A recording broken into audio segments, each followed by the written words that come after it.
To have you in the house with us tonight. I see some of you are getting food that's with us. Getting food that's with us. Getting food that's with us. Listen to that. I'm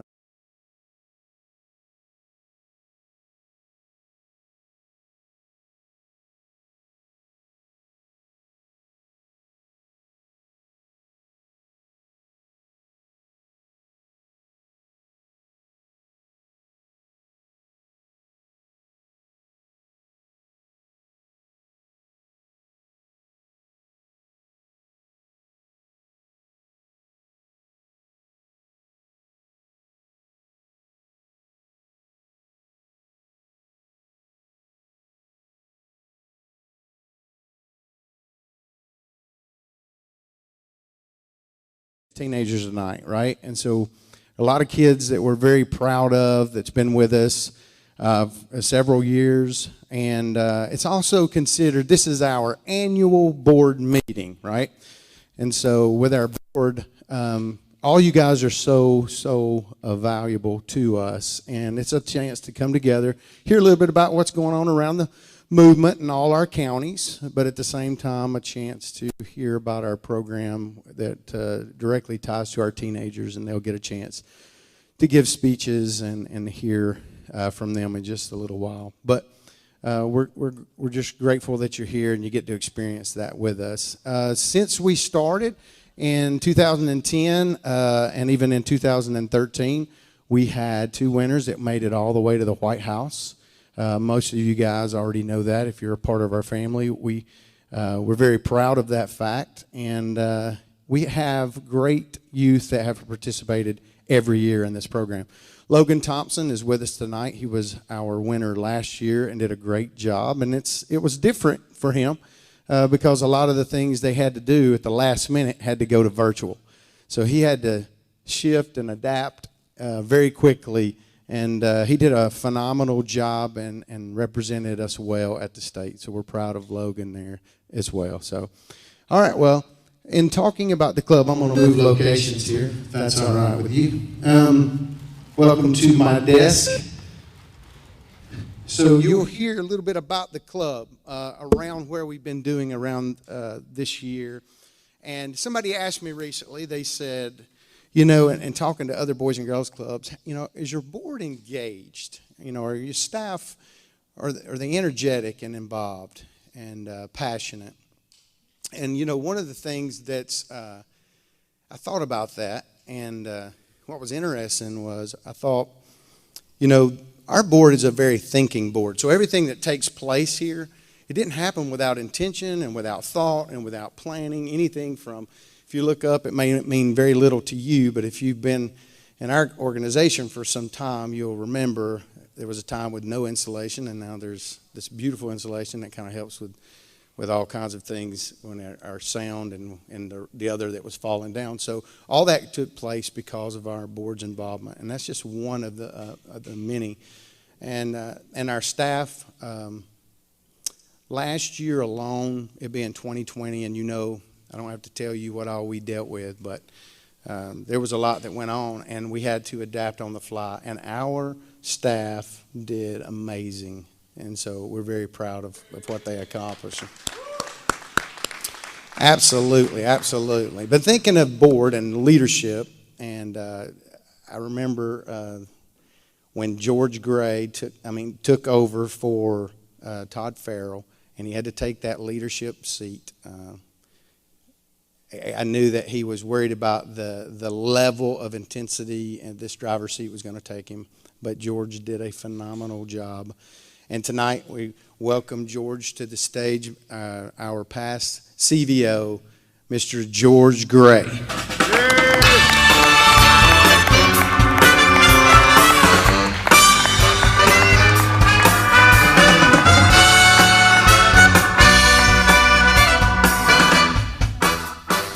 All right, George. All right, so when we first started, I remember George coming and saying, this is, I know it's a big deal and it's a big job, and you need to understand that when George came on, George also grew up in the Boys and Girls Club. That's right.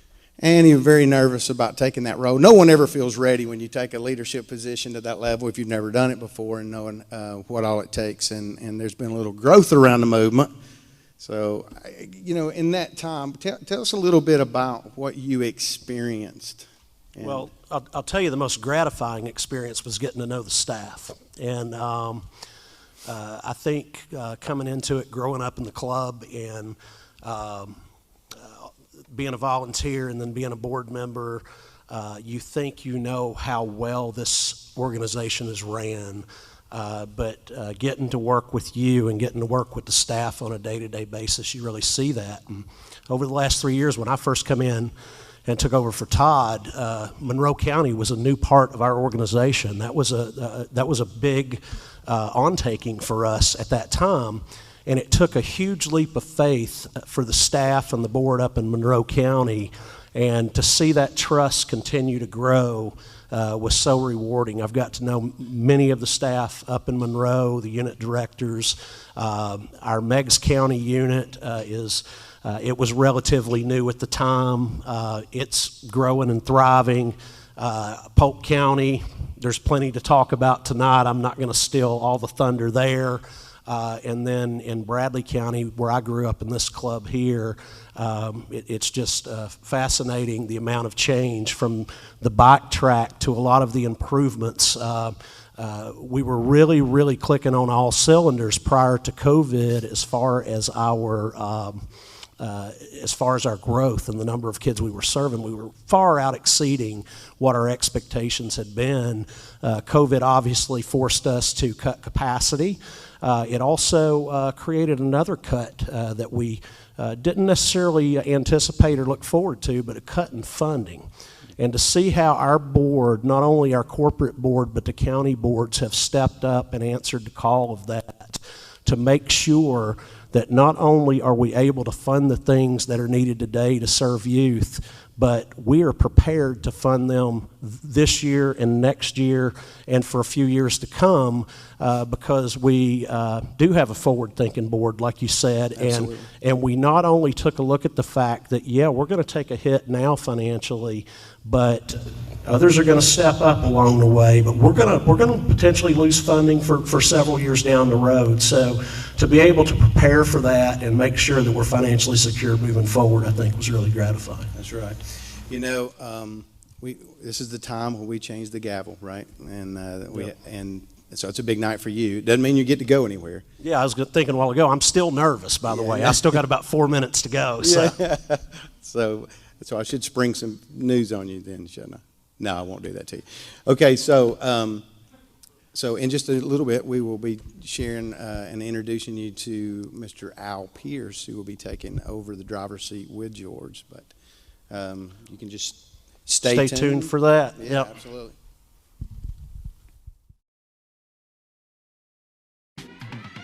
June 1st, 1964 was a cool, cloudy Monday, just 68 degrees. Spring was ready to make way for the summer heat. The Rolling Stones and the Beatles launched rock and roll's British invasion of the United States, revolutionizing music. And world heavyweight boxing champion Muhammad Ali had revolutionized boxing, even declaring himself to be the king of the world on this day. But in Tennessee's Ocoee region, a different revolution was happening. On South Broad Street, Cleveland, in what some may remember as Moore's Funeral Home, the very first boys club was incorporated, led by the Reverend Harold Ray, the club's first president. Funds to operate in the early days were hard to come by. In 1966, the annual budget was just $27,166. That's just over $200,000 adjusted for inflation. But despite the limited resources, many good people in this community gave sacrificially, allowing the club that beats the streets to grow to 800 members. And as the growth continued to swell, so did the support. A new $250,000 facility was completed in December 1969, and by the end of 1974, the banknotes on the building had all been paid in full. Over several decades, the club continued to grow and evolve, even incorporating a nationwide change in the early 1990s by Boys Clubs of America to become Boys and Girls Clubs of America. Also in the 90s, BGCA began emphasizing educational programs and health and life skills programs, both of which are now at the very core of the club's movement. From 1964 to 2017, our single unit became 9 units, 7 in Bradley County and 1 each in Polk and Meigs counties. Then came the real growth spurt. A strategic alliance with 6 Monroe County units in 2018 has brought our current grand total to 15 units spread across 4 counties. A revolution? Indeed. A revolution to enable all young people, especially those who need us most, to reach their full potential as productive, caring, responsible citizens. Now fast forward to 2020. It was supposed to be a year of vision and hope, but when a pandemic swept across the globe, lives and dreams were shattered for many. But despite the overwhelming challenges in front of them, staff and board members alike stepped up and made sure that the club would continue to be the club, no matter what it took. Resilient is the one word that can really describe what happened in 2020. Every unit rallied to create virtual programming and communications channels so that kids could stay connected to the club. Staff worked diligently during shutdowns to do far more than deep clean. They renovated meeting spaces so that kids would have a great surprise once the clubs were allowed to reopen. The staff took a leap of faith and taught themselves how to create virtual events and fundraisers. During shutdowns, we launched a massive feeding program to help our members and communities get much-needed food. We partnered with the schools to assist working parents by providing a safe place for their children to come and to complete their virtual learning assignments. Despite already having extremely high safety standards, we began what will be a lifelong process of becoming a world-class leader in safety protocols for both kids and staff. For those who wanted to keep working, we made it possible so that no one had to be laid off. And our growth plans that were in place before the pandemic remained in place even during the pandemic. One board member in particular worked tirelessly to keep a $1 million project on track. He served literally day and night as our ARC grant liaison with the state of Tennessee to ensure that every hiccup was addressed and resolved with speed and precision. He served at no cost to the club as the engineer to make adjustments to architectural plans in order to qualify for critical grants. And now, thanks largely in part to his efforts, Polk County is now in the final stages of opening a brand new gymnasium in order to increase their capacity and impact the lives of even more children. This is the time that we have a change of the gavel, and at this time we will invite our 2021 CVO of the Boys and Girls Clubs of the Ocoee region, Mr. Al Pierce.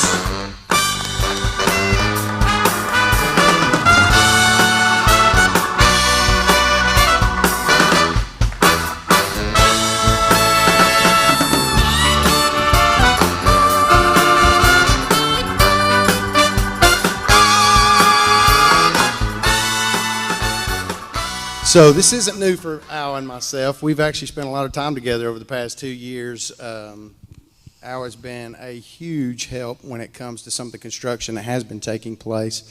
Has an engineer background and has been on the phone with me probably every day. And what you don't see is all the time that he spends over the weekend even putting together plans and drawings and all the things that are going on, and been a big part of the whole Benton Gym. So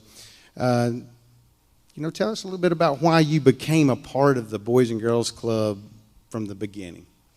From the beginning, there was this little short unit director named Cindy Hooker. We know Cindy. That we had a monthly meeting in the county to see how we could better serve the schools in Polk County. And every time she saw me, all she could do was say, you need to be a part of my unit. You need to be on my board. And I'd say, Cindy, I'm too busy. But her excitement, any of y'all that know Cindy, We know Cindy. know that she basically ate, drank, slept Boys and Girls Club. I mean, she left here, went to the other side of the country, and it was, what, a month, and she's back in the Boys and Girls Club. She was supposed to be taking people out in the wilderness. Instead, she was back at the Boys and Girls Club. And that kind of excitement is contagious. And that's the kind of excitement that really every board member needs to have. It's just, when you go into a unit and you see the director that's just really proud to see the opportunity to serve, the opportunity to make certain those kids get an opportunity to grow. That's the kind of unit directors I think we've got throughout this club. And I'm proud to be a part of this organization. That's awesome. Thank you, Al. I appreciate that, heartfelt.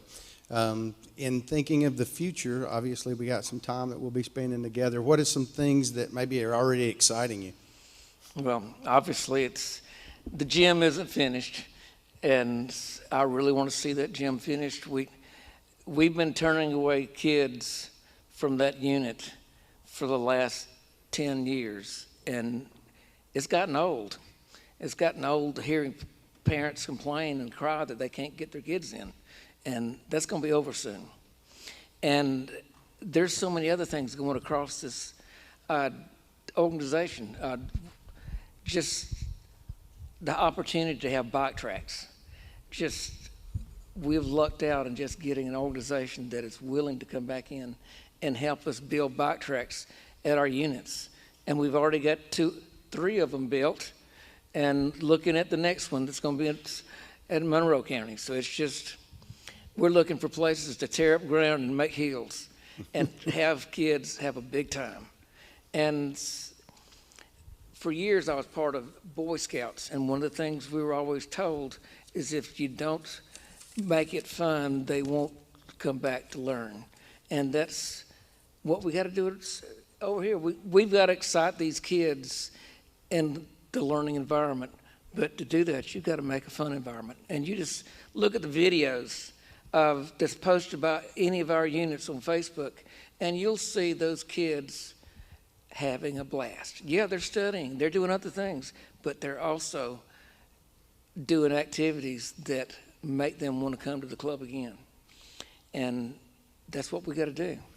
So I'm sitting recently with you, and we were in an area, we did some tours recently of some of the units, and it was funny. He gets a phone call. We're sitting there, and he answers the phone. I don't even know if you remember this, and you had to let the lady know on the phone that you could not go to this particular meeting, and you said, ma'am, I have 2 jobs.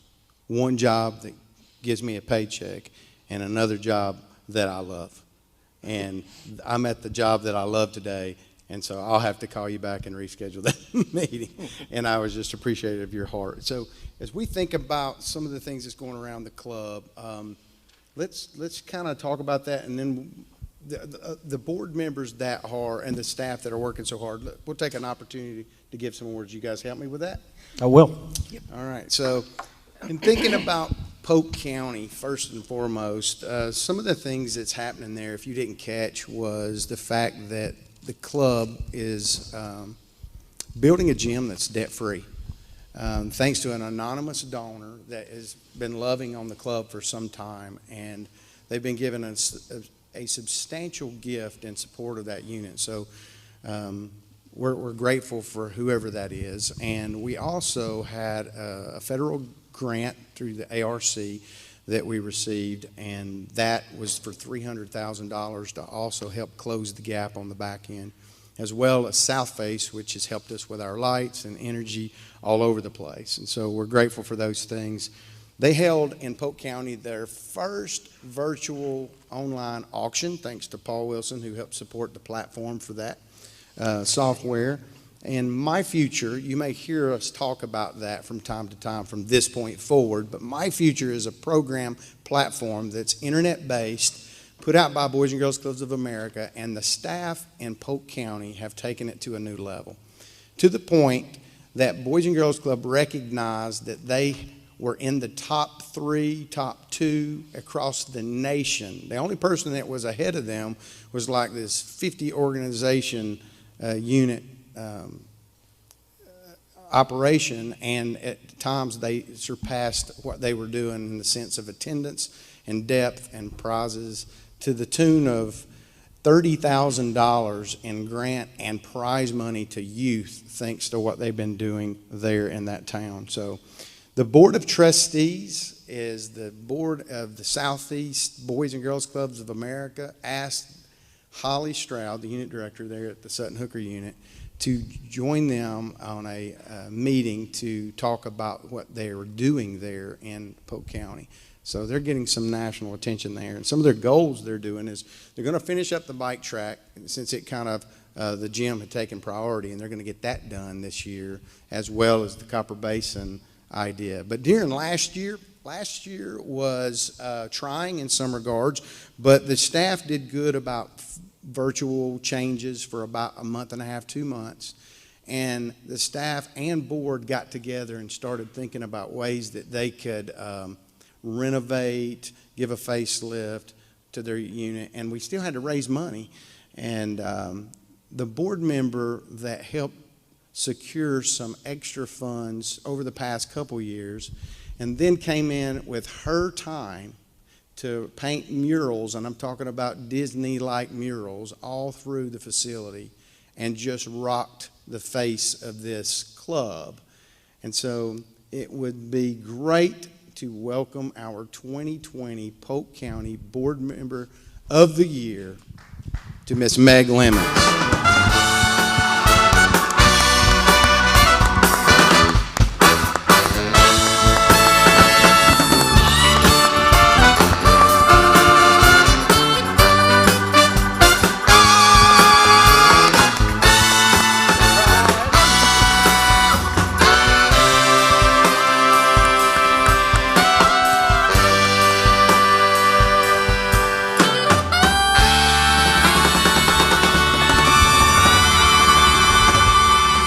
Meg, congratulations. You've been such an asset to the club over the years, and I'm going to ask you about the murals because they are absolutely fascinating. Where did the idea come from, or what inspired you to do that? The staff. The girls that worked there told me what they wanted, and so that's what we came up with. And then they all hopped in and helped too. It wasn't just me. All the girls there worked. Well, it sounds like the staff there and at the other units around the club, they're always pitching in. So, well, congratulations and thank you so much. We appreciate everything you do. And Meg can dance too, by the way. Hey, George is next. George will be dancing. So in talking about Meg, we'll talk about Megs. Now in the county there that's done a lot in a small amount of time. We're so grateful for what's been taking place in Meigs County. They have, I guess I'll say it publicly, they have the nicest unit in our entire movement. It's absolutely beautiful, and to think that they did that in rural Tennessee to the level that Boys and Girls Clubs of America wants to know how they pulled that off. It's a beautiful club. And they didn't stop there. So this past year, they actually expounded on that, and thanks to LAMCON, thank you LAMCON, for a generous donation to help with concrete. We have an entire concrete addition to the side of the facility, and then Allstate, thank you George, and Allstate come with a $20,000 grant to purchase a Versa court top. It is a beautiful outdoor court that you see from the road, and it's you're ready to go be a part of that club. And they recently got some new cafeteria tables. There's an anonymous donor through United Way and Megs and McMahon that has been supporting, and we're grateful for that. They got 2 new board members this year. You as board members are the lifeblood to the club, and as you come on, there's some new board members in the room tonight. Knowing what's expected of you and understanding that your networking ability, your ability to generate love for the club, and your heart is contagious, so thank you for that. Some of the things that they're going to be doing this year is they're going to be updating their security camera system. In all our facilities, we try to have security cameras to kind of help with our program and be able to see and have a watchful eye on all of our meaningful spaces. And they're going to be doing that, as well as they are one of the bike tracks that the Scaola Foundation is going to be funding for this spring. And we got a $25,000 donation there to help support that project. And so fundraising is a big deal in the Boys and Girls Club. It is inevitable that we as staff and as board have to raise funds. We cannot do what we need to do for our kids and support them without it. And there's a particular board member that's newer to our clubs in Meigs County. But this, his blood runs deep, Boys and Girls Club Blue, as he grew up in the club. And a lot of the staff will say he's like an additional staff. When he is there, and he's all 100% in. And this year, one of his ideas was a virtual fishing tournament. That was the first time ever, and it's something that we're going to be continuing this time. But I would like to invite our 2020 Meigs County Boards Member of the Year, Mr. Chris Harris.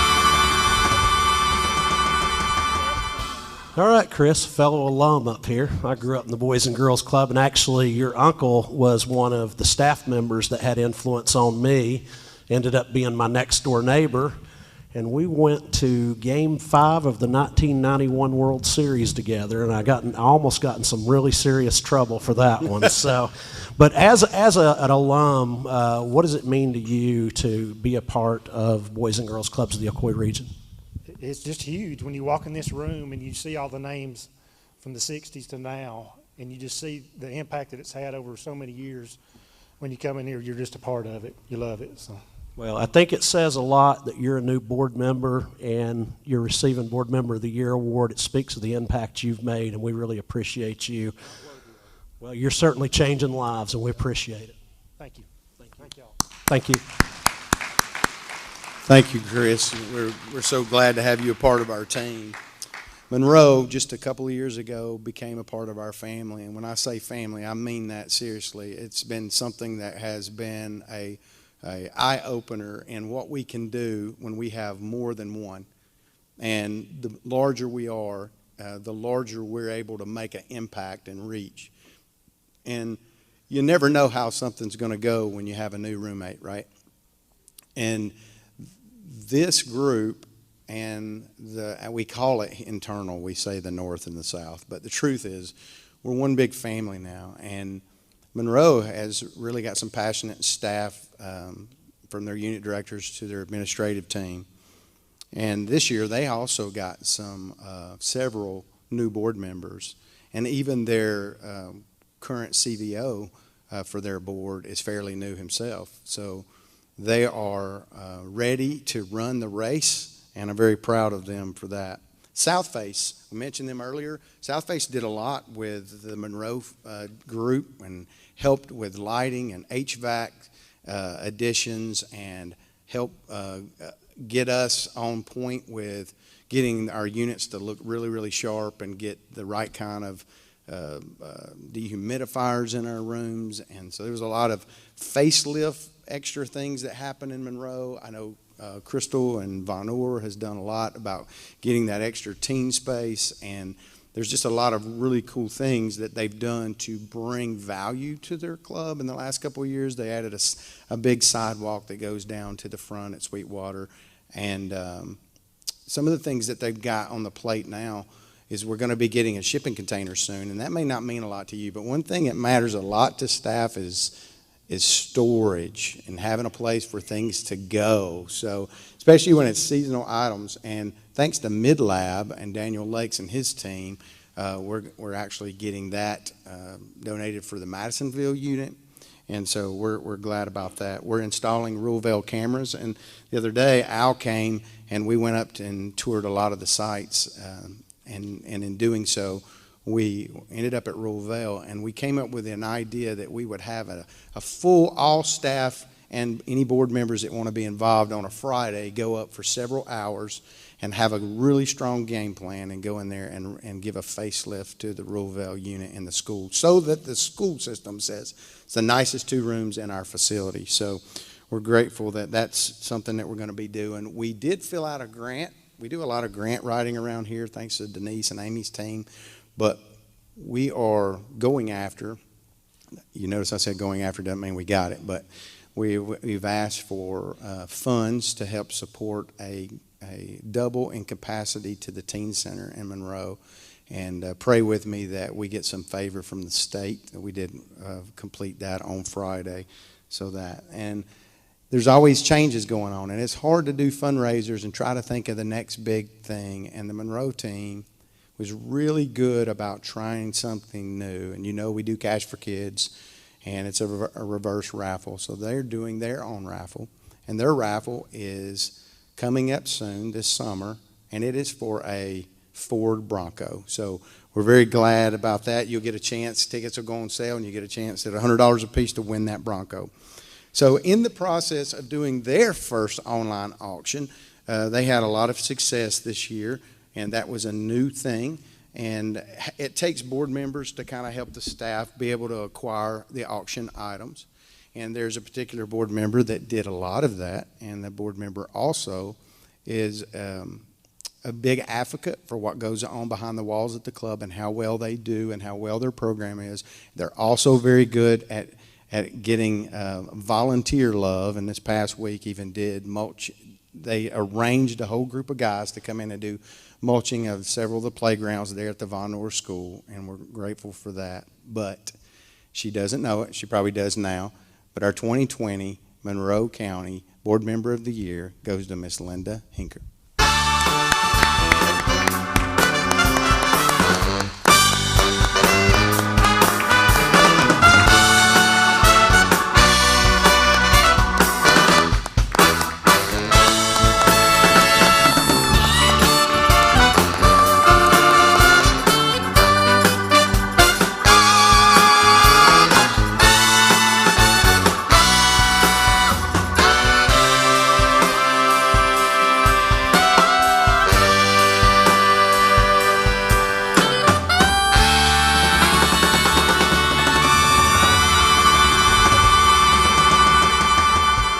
Linda, congratulations. I think in some ways the transformation of the board in Monroe County, as we've seen some of our longer term board members go out and some of our newer board members coming in, from the outside looking in has been impressive, and I could see your passion.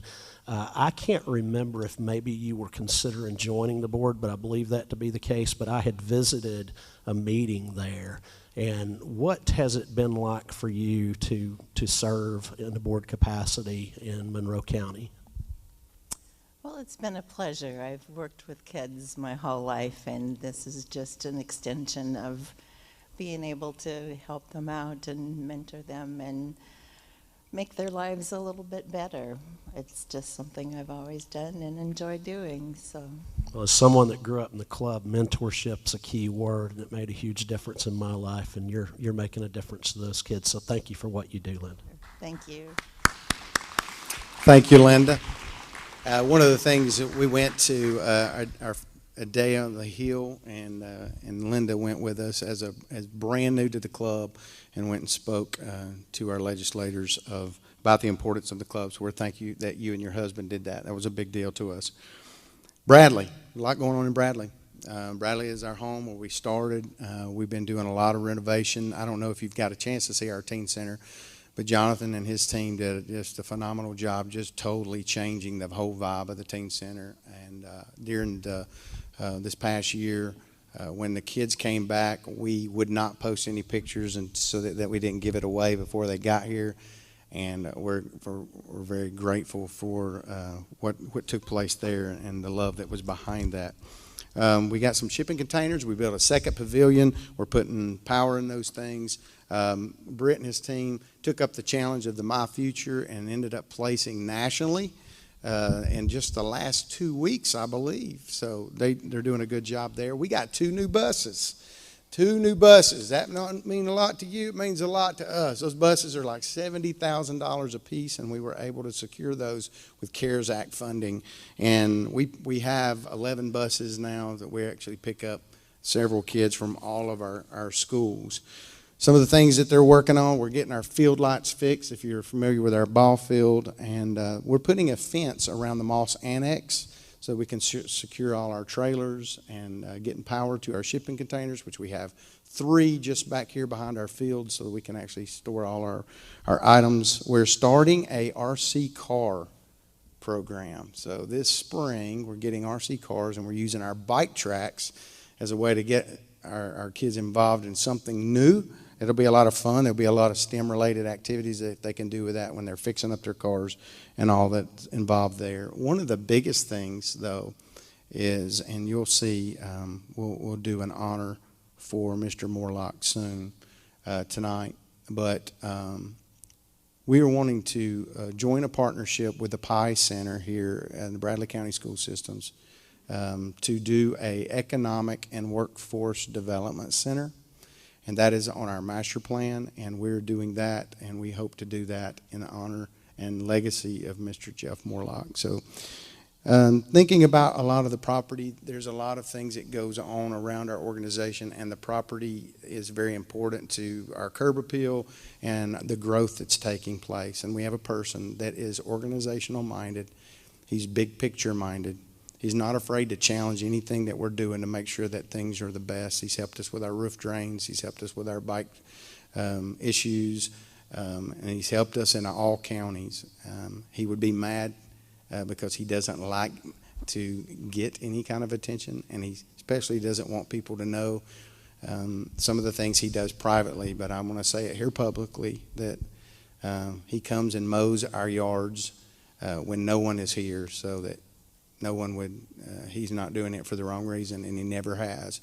And we love him. And so for our 2020 Board Member of the Year for Bradley County, Mr. Lamar Arp.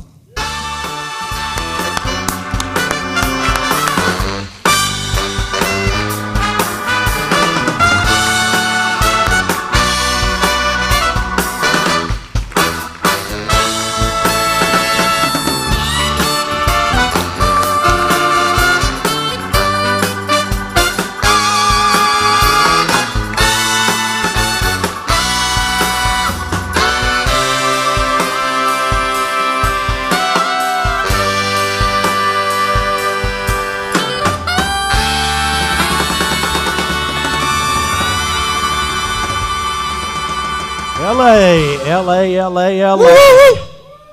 All right, so you've been a board member quite a while. How long? Not as long as Bobby. Not as long as Bobby, that's correct. Served locally, served on the state level. What is one of your best memories as being associated with the board of directors? Is when you learned Russian. It's an inside joke. No, just being able to come here and see the staff and see what they do and basically appreciate them every day. So that's the main thing that I see.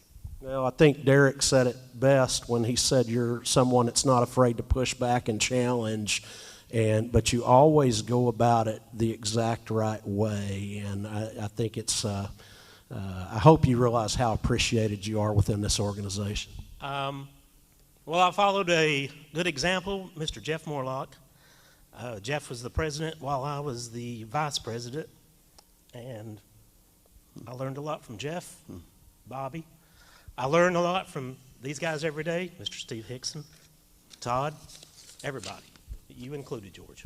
Thank you a lot. Thanks for what you do. We appreciate you. Thank you, Lamar, for everything. We just got a few more to give, and then we're going to get to the part that you're going to care about the most, which is our kids. But there was a new award that was given out this year. George wanted to start for the first time an award called Spirit of the Club Award. And the gentleman that is winning this tonight is not with us. He's had some health complications and maybe even be in the hospital today. I'm not sure. I think he is still in the hospital today. He said he was going to try to watch this. So everybody point at the cameras wherever and say, Eric Azuda, you're the winner for our first ever Spirit of the Club Award for Boys and Girls Clubs of the Ocoee region.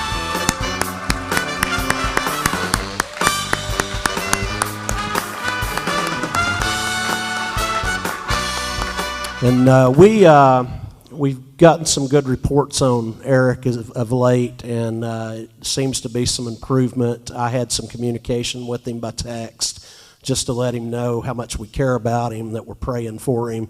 So Eric, if you're watching, your enthusiasm's contagious, and we look forward to getting you back in the clubs on a day-to-day basis. Thank you. Awesome. We love you, Eric. Get well soon.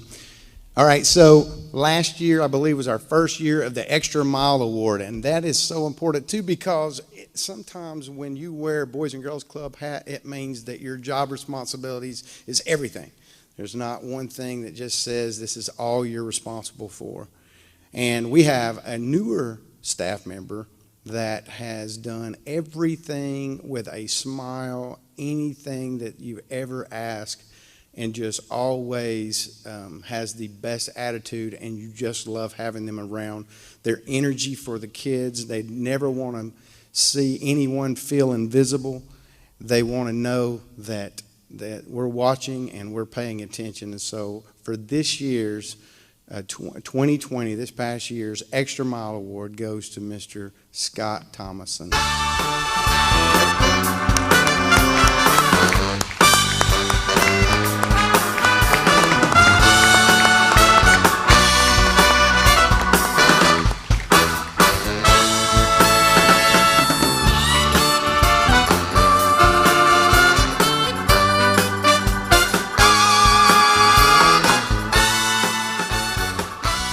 All right, Scott, every time I see you around, you're working on something, it seems like.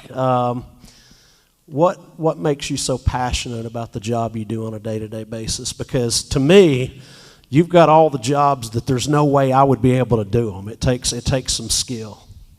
I really don't know. I do it for the kids.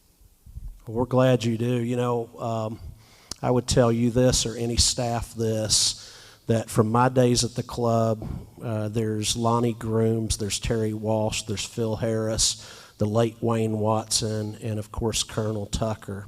And there are going to be kids 20 years from now, or alum, that remember your name, and we appreciate what you do. Thank you very much. We love you, Scott. Two more awards. There's two of our most valuable awards coming up. To be an employee of the Boys and Girls Club takes a lot out of you. And what drives you is the mission behind the club. And a lot of times it grabs us when we don't know. When I first started the club, I didn't know that this would be a job that would last this long and take this much of my life and energy and love until you get involved. And you watch other people come on as newer staff, and then they develop, and you see that same love grab a hold of them, and they want to go deeper, and they do it for that reason, that it be just phenomenal, the things that they touch. So that, like Scott said, the kids have the perfect storybook childhood experience. And so this staff member is going to be our Employee of the Year for 2020. And it is so hard to pick this because there are so many good quality staff that all do well. So this is the hardest, one of the hardest awards to give out. But this year, we gained a lot of national recognition because of some of the work that this staff member did. And she is one of the reasons that we are taking a look at ourselves and how we address some of our programming and how deep that we go into that program. And so I would like you guys to welcome to the stage our 2020 Employee of the Year, Miss Amanda Gentry.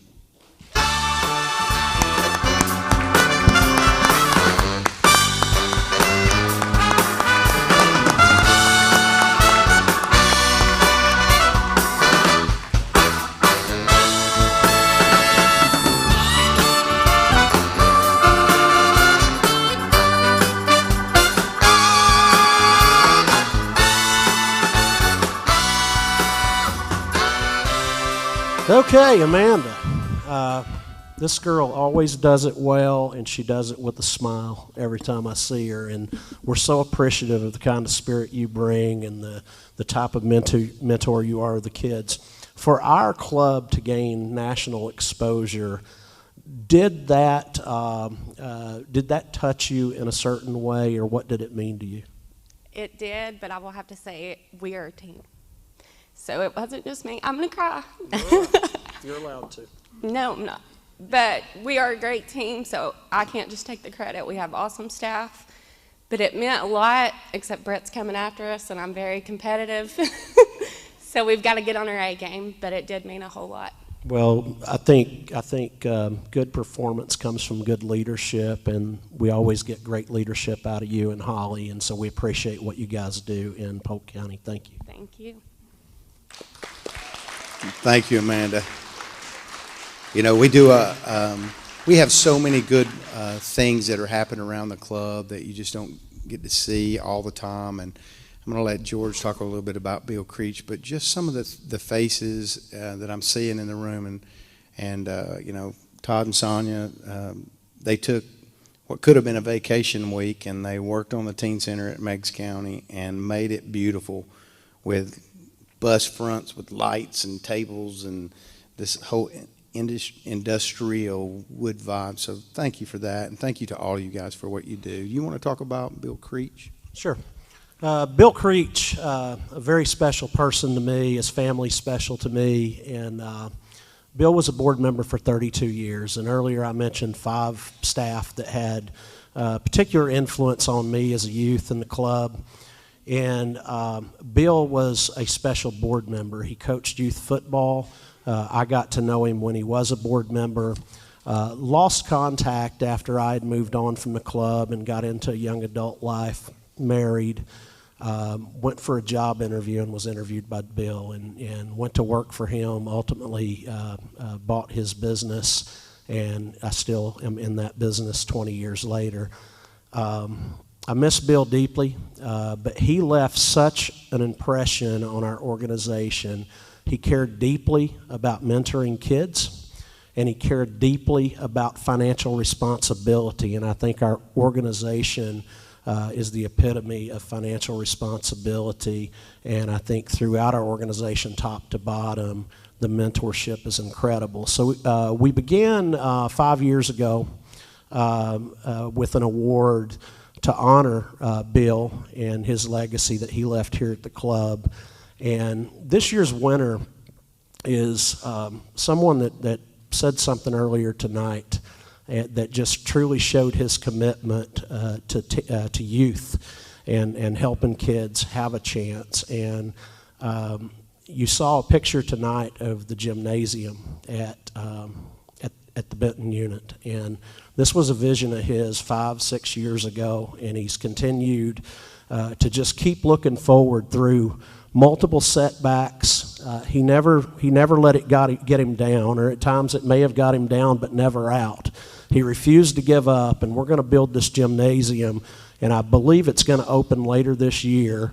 We're no longer going to have to turn away kids in our Benton unit, and we will own this gym debt free. So this year's Bill Creech Award, Board Member of the Year Award, goes to actually our incoming Chief Volunteer Officer, Mr. Al Pierce.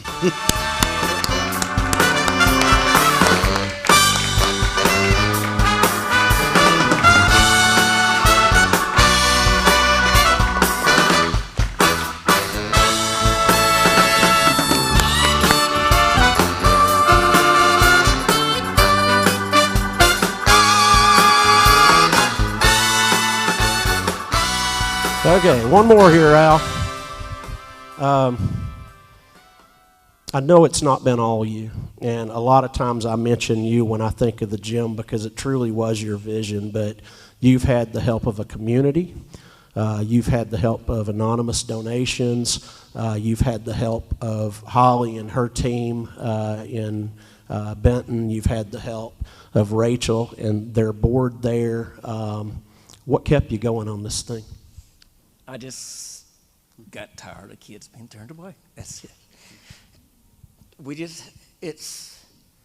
I would hear unit directors before Holly would come and call me and say, this mom was just crying. She can't work because there's no place for her kids to go. And they have to have money. And it just got to be just a conversation that I heard year after year after year. And I thought, we can't stop. Somewhere we've got to get this built. And it took a lot of planning, a lot of pushing. It scared the board to death a couple of times, and they thought I was fixing to borrow a ton of money, but we've persevered. We were told that there was no way that Benton could ever be awarded an ARC grant for a gymnasium. The local agency in Chattanooga wouldn't even help. But our staff worked, put together an excellent application. We got the grant without the help of the people that were supposed to be helping us. Don't ever say it can't happen, because Benton's done it. Amen. Amen. Great job. Congratulations. And I'll tell you, Derek, I know I'm not supposed to do this part here, but for those here and those viewing, whether they view live, view later, I think you can clearly see the passion within the organization and how much people that serve this organization truly love it. And I'd encourage everybody to find a way to get involved. My friend Bobby Green often says, everybody's either got time, talent, or treasure. And you may not be able to help in two other areas. Maybe it's one, maybe it's two, maybe it's all three. But find a way that you can get involved, whether it's being an everyday hero, being a donor in some form or fashion, or being a volunteer. Reach out to our organization, reach out to a board member, and we'd love to have you be a part of our movement. So thank you. Absolutely. Thank you, George, for that. And just a funny story, today when we were kind of going over the set and who was going to walk on and all the stuff that you do behind the scenes, Al's going, I need to know who won the Bill Creech Award so I can be ready. And I'm going, quit interrupting me, Al. We have to work on this set list. So it's funny. He was like, man, you were rude to me. So, got to realize that he used a magic marker to mark out everybody's name. But then when he got to the last two, he took an ink pen and then scribbled on top of that. So I tried to hold it to the light and I still couldn't see it. That's so funny. So we mentioned the name Jeff Morlock earlier, and in just a second I will introduce our team coordinator and we'll get the main part of the event. But before we do that, if you didn't know, we lost someone very close to us and dear to our family, like literally. He's been in our board or on our board for more than 30 years. And when I say been a part of the board, I mean highly engaged, very devoted, did not care to challenge you, did not care to challenge a donor. If you know Mr. Jeff Morlock, you knew that because he would call you up and say, it's Jeff. They'd say, hey, Jeff. And he'd be like, look, are you giving money or not? Don't waste my time. There are kids that need you. And it was like, yes, sir. And it was the heart behind it that you knew Jeff. So I want to play you this right now. Jefferson Davis Morlock III died February 13th, 2021, due to complications from ALS. He was just 74 years old. Jeff was a Vietnam veteran and was known for taking care of things. His friends called him a true patriot and a great American from the greatest generation. After graduating from the University of Georgia, Mr. Morlock purchased and grew Insurance Incorporated, building it into one of the leading insurance companies in Bradley County and surrounding areas. Jeff had been a Bradley County community leader for several decades, serving as a county commissioner, a trustee for the Cleveland State College Foundation, a past president of the Habitat for Humanity, an elder at First Cumberland Presbyterian, a supporter of Family Cornerstone, a volunteer for the Caring Place, and a past president and board member for Boys and Girls Clubs of the Ocoee region. Jeff was known for his huge heart of service and traveled the world as a missionary. Largely due to some recent missionary work, he had found a new passion for the Spanish language and had been studying intensely via Lee University, Cleveland State Community College, and private lessons. Jeff was a pillar board member for Boys and Girls Clubs of the Ocoee region for 30 years, where he had served as the CVO, a member of the Finance Committee, and led the fundraising team. Jeff was known for selling a majority of the $500 Cash for Kids tickets to BGCOR's largest annual fundraiser for the past 10 years. Even last year, while in the nursing home care, Jeff sold 27 $500 tickets in a matter of just 3 days. Jeff was a no-nonsense leader who strongly believed in the Boys and Girls Club mission, and he never made apologies to anyone he asked to support the club. He had always been proud to push our community leaders to support the club. Jeff never wanted recognition for the good he did, whether as a volunteer or as a financial supporter. A decade ago, the club ended several years in a row in a financial crisis. However, Jeff privately funded the club to close that gap, leaving the club in good standing. The club was originally named Boys and Girls Clubs of Cleveland and had only 2 units dating back to 1989. Mr. Morlock was one of the board leaders with a vision for the club to do whatever it took to start reaching more youth. His leadership played a huge role in the club's current 14 units: Camp Fletcher, the Painter Workforce Development Center, the Moss Annex, the Skids Ridge Bike Track, and the Benton Falls Bike Track, in addition to a large capital campaign in support of the Sutton Hooker Gymnasium project. The legacy that Mr. Morlock created will continue to impact the lives of countless kids. The Boys and Girls Clubs of the Ocoee region is a thriving organization today due to the leadership of Jeff Morlock. Our continued thoughts and prayers are with his wife, Kathy Murray Morlock, daughter and son-in-law, Kate and Jeremy Curley, son and daughter-in-law, Davis and Ashlyn Morlock, and his 4 grandchildren, Emma Ann, Jefferson, Lily, and Hayes.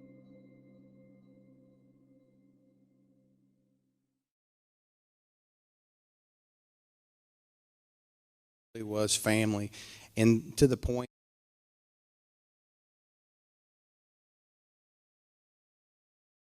he's a man about business. When he came here and saw my kids, it was family first, and my kids would eat off his plate.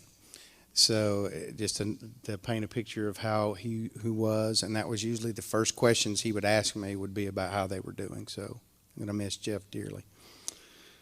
At this time, this is a great opportunity for us to move into the main reason that we're here. And so I would like to invite our teen coordinator, Youth of the Year coordinator, and Johnson teen director to the stage, Mr. Jonathan Pierce.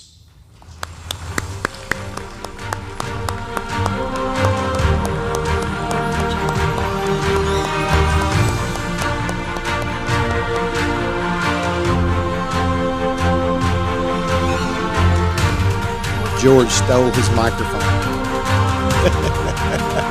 It's okay. We're good to go.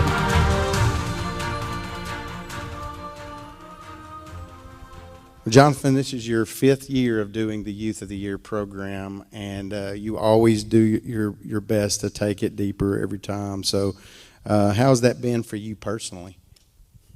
Well, not to get emotional right here off the start like I do every year, but it is one of the most incredible and also one of the most difficult things I get to do all year is work with these kids and work through their stories and you know, discover their passions while also hearing their hurts.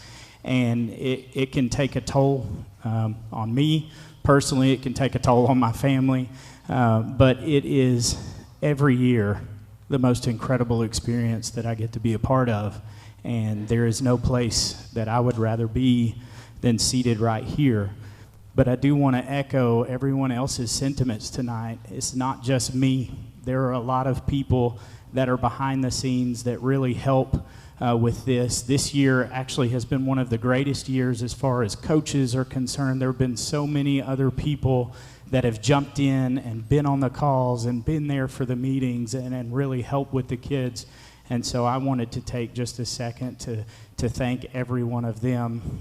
It would be a long list, but they know who they are. They were there for the meetings. They were there on the calls, and I owe them a great debt of gratitude. So thank you. So this year's a little different than in the past. So kind of explain the difference in that part. Yeah, very different. So normally we would start way back in August, September, October, and really be meeting in person regularly.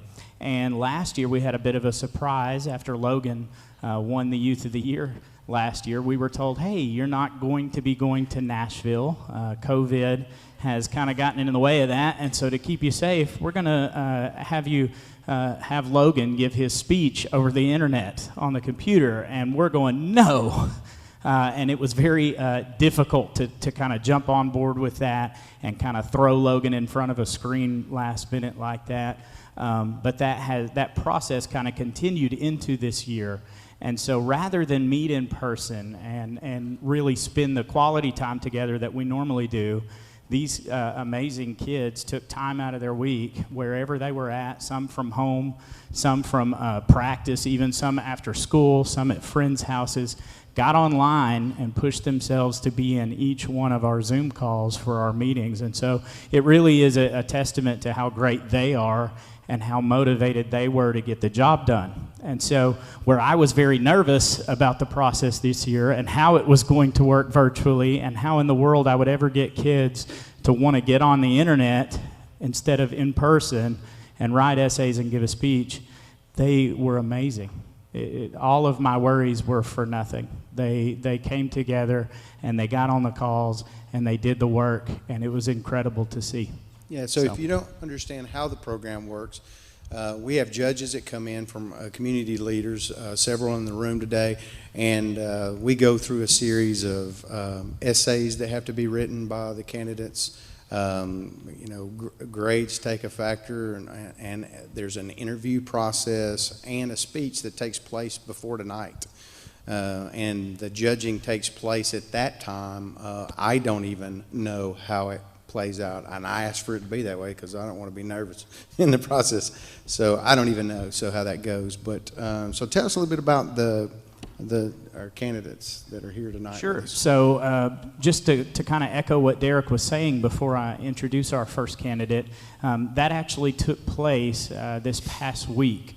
All of our judges came together in this building, and we had this amazing virtual event for our kids. Even though everybody was in the same building, the judges never had any contact with the kids, did not see them in the same room.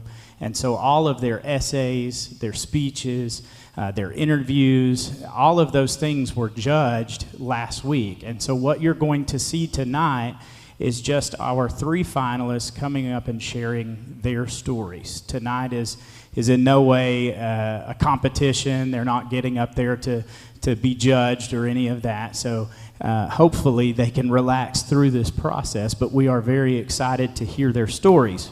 And so we are going to go alphabetically, so this is in no way the final order, but our first person is new to Youth of the Year this year, and she has been amazing to watch.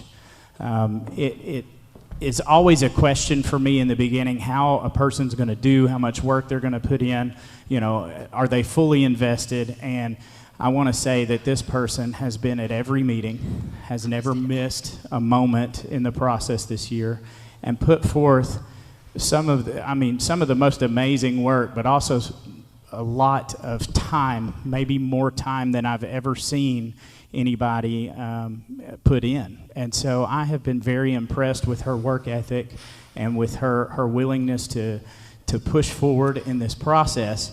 But I've been very impressed with how she carries herself and handles herself with the other candidates. So Peyton, tonight, after you speak, I will present you with the following award. And this is the Righteousness Award. And I thought about this for you because of your personality. And what it says is, in honor and recognition of your dedication to integrity, to virtue, and to your willingness to stand in the gap for others, you have proven yourself morally correct and justifiable, which makes sense because she wants to be in criminal justice. Blessed are those, Peyton, who hunger and thirst for righteousness, for they will be satisfied. And so she'll receive this little certificate. And Rebecca, if you want to just zoom in on that there, that is all bubbly. That's not exactly what she's going to receive. Hers will be in a nice frame here. But at this time, Peyton, go ahead and take it away. We can't help everyone, but everyone can help someone. My name is Peyton DeBusk. I'm a sophomore at Cleveland High School, and I have proudly represented the Boys and Girls Club for 10 years. But let me start from the beginning. When I was 5, my dad, Britt DeBusk, told me he'd been offered a unit director position at the Boys and Girls Club. Many people see the club as just a place to let their kids go after school until the moment their kids come home yelling and begging to go back the next day. That was me. I am that kid. I was shy and scared when my dad first got the job, but the club constantly forced me out of my comfort zone. I once had to get on stage and do a peel the banana dance. I've had to shake hands and introduce myself to people like the CEO, to board members, and even National Boys and Girls Club staff. Now, I'm helping with kids, preparing lunches, and parking cars in the rain at Christmas. The Boys and Girls Club has taught me that having initiative is key to serving others. If there is a job to be done, it is senseless to wait for someone else to do it when I have the ability to do so myself. I am the Boys and Girls Club, and this is who we are. My experience at the club is like no other. You see, we are a club family, so my club story doesn't end when I get home. My dad and grandmother are unit directors, my stepmom is the director of grants, and my brother and I are club kids. The Boys and Girls Club in my family have taught me that there are times that others' needs may come before our own. From staying at the club until 10 p.m. because a kid hadn't been picked up yet, to opening our own home to siblings who had been taken away from their parents and had nowhere else to go. You help others by having an open mind and a selfless heart. I found myself by losing myself in the service of others. The world can be a dark place, but Christine Kane once said, "When you're in a dark place, you sometimes tend to think you've been buried, but perhaps you've been planted. All you need to do is bloom." The club pulled me out of my dark times of my parents' divorce and showed me the light. They planted seeds in my life that will change me forever. They planted honesty, and they will reap trust. They planted love, and they will reap tenderness. I've seen the Boys and Girls Club from every point of view, the good, the bad, the happy, and the sad. Most kids don't hear about the behind the scenes of the club, but I am witnessing and assisting in it. Through my volunteer work and junior staff responsibilities, I've spoken with kids and heard their struggles while sharing my own with them to help them grow. Their stories pushed me to want to help people and make a change. The club inspired me to start a career in criminal justice, which I plan to pursue at the University of Tennessee. Sometimes life throws you a curveball. You can either dodge it or you can stand there and swing for the fences. My name is Peyton DeBusk, and I am the Boys and Girls Club.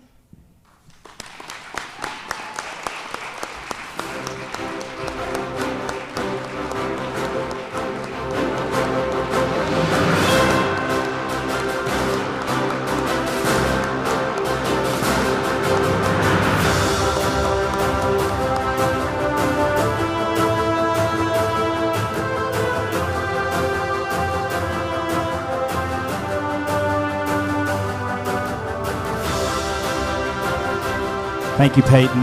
You were wonderful as always. So this next person is not new to the process, and I am proud of him as always. He is from Monroe County, and last year he was actually one of our finalists as well. So this is his second time on the big stage, and I'm excited for him. And after he speaks, he will be receiving this award. And so last year, he actually received the Stallone Award, kind of modeled after Sylvester Stallone and his willingness to continue the fight, right? And I still see that in Tanner this year, but it has grown, and his willingness to fight has extended beyond himself and to others. So the award he will receive tonight is the Heart of a Champion Award. And it's in recognition of your amiable personality, your willingness to continue fighting forward even when the odds seem stacked against you, and for continually lifting others up. Your genuine love for others sets you apart and makes you a true champion. As a man thinks in his heart, so is he. Take it away. Helping one person might not change the world, but it could change the world for that one person. My name is Tanner Lanter, and I am that person. I was known as the helpless kid, the troublemaker, and a rebel. I was angry at my mother and father for so long. In fact, every day I told myself they are so selfish. Why? Because my parents took something away from me that could never be replaced, my childhood. I was so frustrated at the thought they had stolen everything away from me. So I aimed this burning ball of rage inside me to try and recapture what had been stolen. My anger grew where it became the only emotion I had, the same angry selfishness that had consumed both of my parents. I thought I was drained of love, but soon I found that love that I was longing for at a little place called the Boys and Girls Club. The club slowly began to mold me, just a mere lump of clay. Just as the famous artist Michelangelo sculpted his lumps of clay centuries ago, it took time and effort for the necessary molding to form just right. So they began to slowly chip away at my layers of hate, selfishness, and regret, and turn them into abilities of a leader, friend, and most importantly, a loving, giving human being. I can only give back to what was given to me by helping others, by being a voice for the voiceless, not just the ones who can't speak, but the ones that are scared to speak because of their situation. I want to reach some poor souls considered reachless. I want to give them this fortunate, the same type of love the club has given me. A wise man once told me, Tanner, you can give without love, but you can't not love without giving. So I want to give the countless others the purest type of gifts, the gift of love. To the broken, the neglected, the hopeless, and even the abused, I can offer a new perspective upon their realities, where they're not always running in fear, but facing and form their own futures with faith. I promise to provide the same gifts the club has given to me. I would like to finish by thanking all the club directors, staff, junior staff, for the generosity of their time, patience, respect, and even their love. The little boy who came to you as an unmolded lump of clay thanks all who reshaped and molded him to the young man who now dedicates his life to helping others. My name is Tanner Lanter, and I am that voice.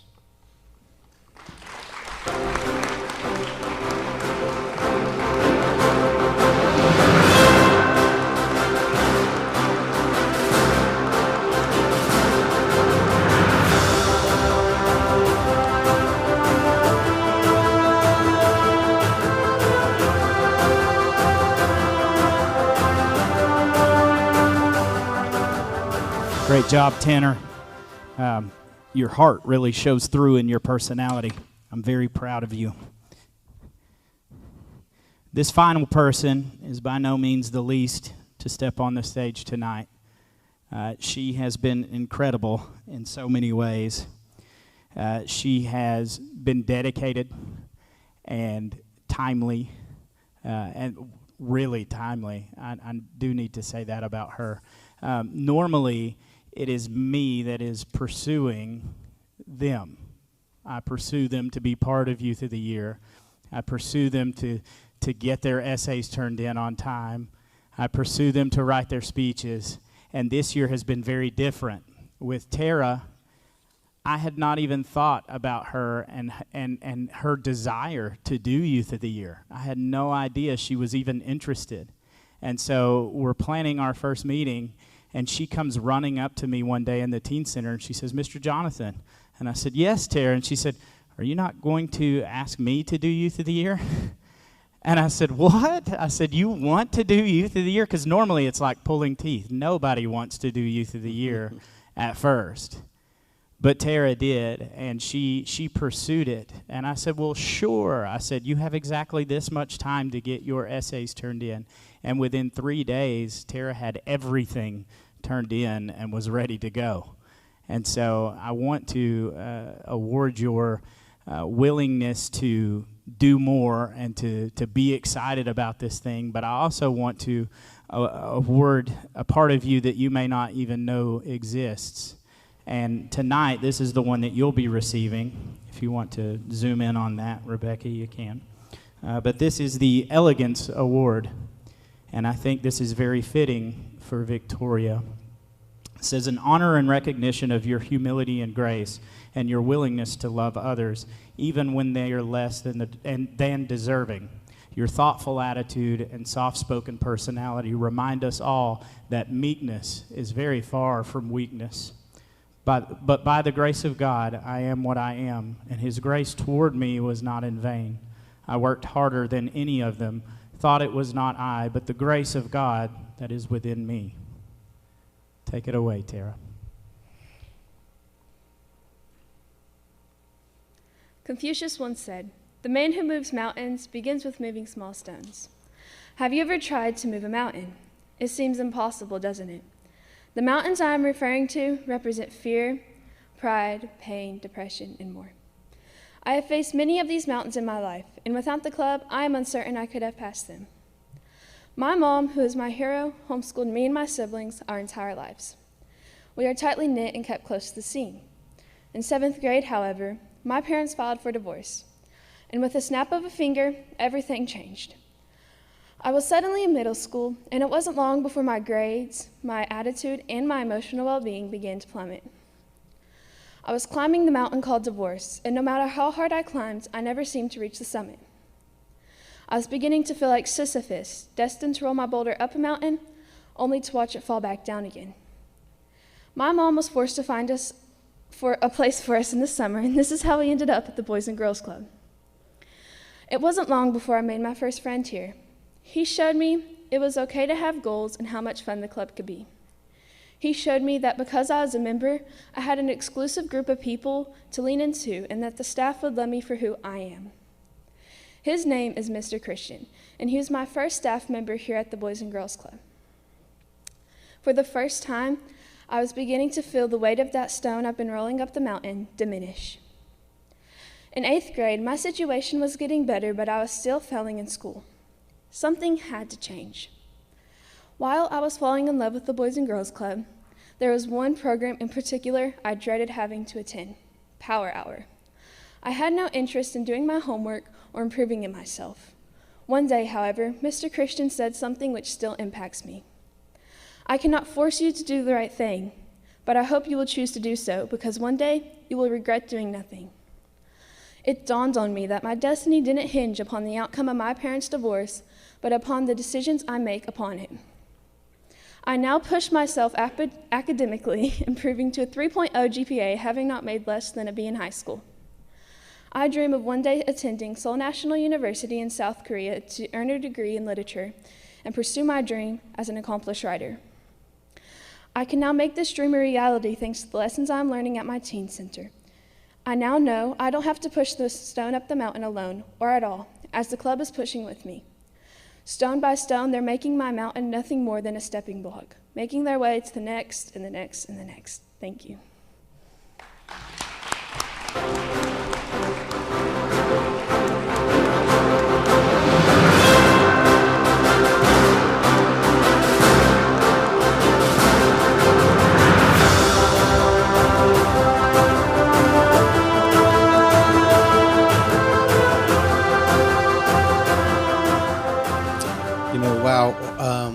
Exceptional. You guys all did such a great job, and that was just 3 of many others that we had got a chance to hear the other night that were also very impressive, and we're thankful for everybody that put yourself out there. That's not easy to do. You guys are a hard crowd, right? And so you guys did wonderful. In fact, let's go ahead and bring you guys back up to the stage if that's good. And Logan Thompson, our 2020 winner, if you don't mind joining us, and Al. So we'll get a chance to.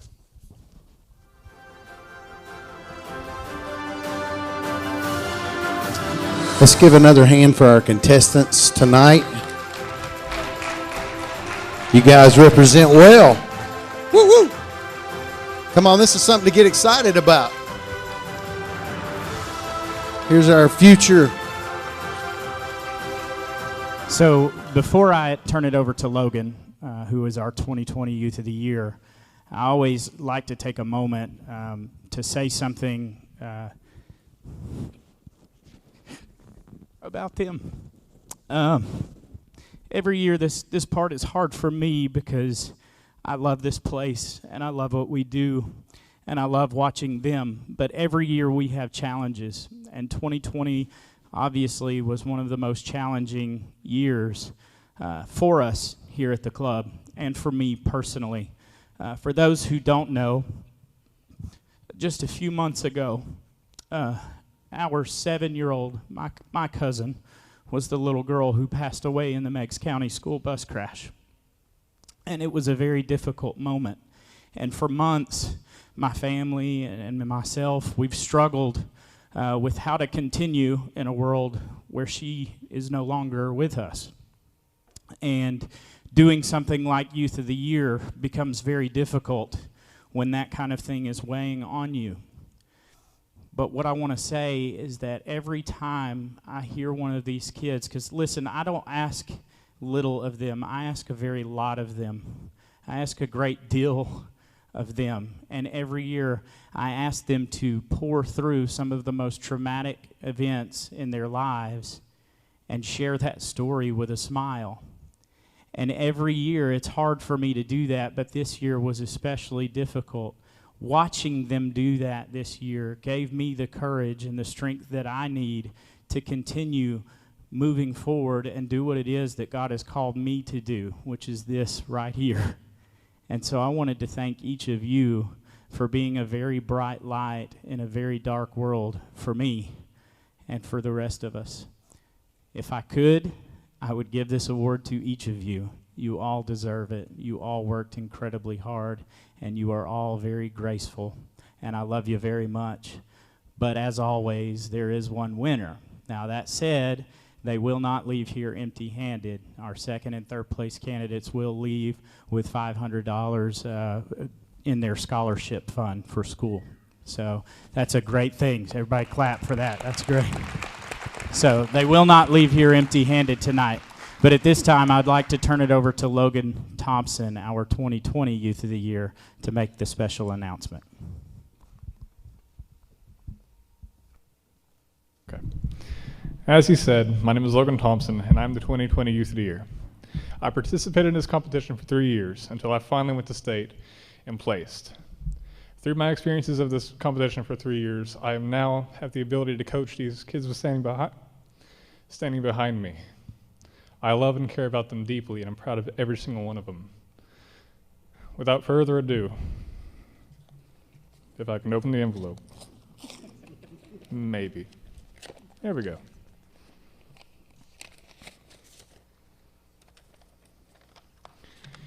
It is my honor to introduce you to the winner of the Boys and Girls Club of the Ocoee Region's 2021 Youth of the Year competition.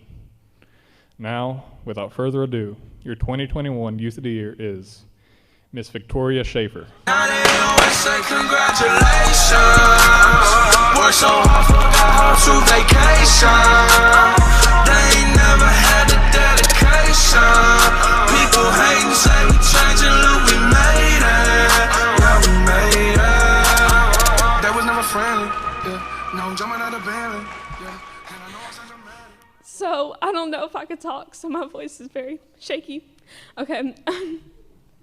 So I want to thank my mom for supporting me, to help me accomplish anything that I want, and for loving me unconditionally. And then I'd like to thank my big sister for being there through all my weirdness. And and I want to thank all my siblings because they're always there for me. And I want to thank my stepdad for all his love and support through everything. And I want to thank my dad and my stepmom and my grandparents because they've always tried to support me in their own way. And I want to thank my teen center and all the staff members and Mr. Jonathan and Miss Becca because they've made this possible and they've helped me grow. Thank you. Could I have the Elks representatives come on up towards the front here, and I'll step out of your way to present our check tonight.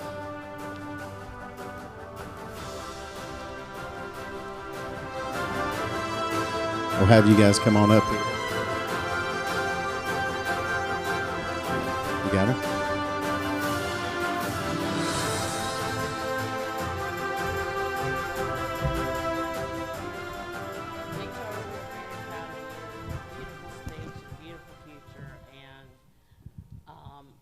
My name is Priscilla Morris with the Cleveland Elks Lodge, and this is John Sanders, who's a trustee with our lodge, who is a club kid too.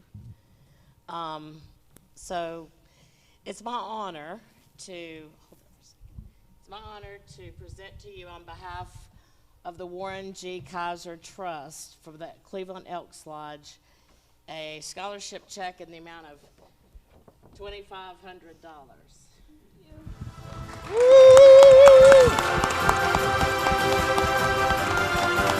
Warren Kaiser was a legendary elk who had a passion for the success of children, and he left a fabulous legacy through this trust that allows us to give this gift every year. So congratulations to you, and best of luck, and congratulations to the rest of you. Were fabulous. Thank you.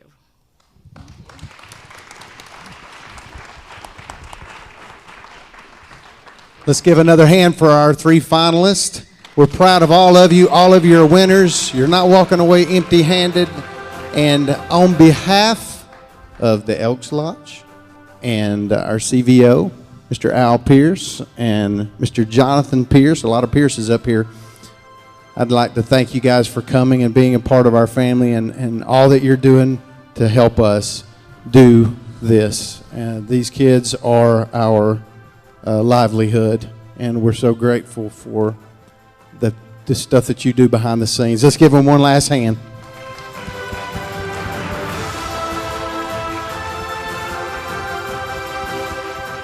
And with that, I will say, you guys have a wonderful rest of the evening. And thank you guys for coming. Boys and Girls Club loves you. Good night.